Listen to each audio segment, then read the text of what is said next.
मी महाराष्ट्र ठाण्यामधून आलेली आहे आणि मी कुठे आलेली आहे तुम्हाला माहिती आहे का? मी काश्मीरमध्ये आलेली आहे. मला इथे येऊन 4 दिवस झालेला आहे आणि आता मी कुठे आलेली आहे? सोनमार्गमध्ये. आणि सोनमार्गचं तुम्ही सीन बघू शकता, किती सुंदर आहे.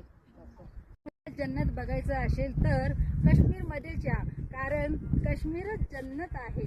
आशियाना मेरा साथ तेरे है ना, ढूंढते तेरी गली मुझको घर मिला.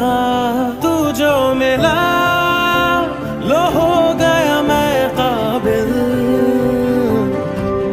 तू जो मिला तो हो गया सब हासिल. हाँ मुश्किल सही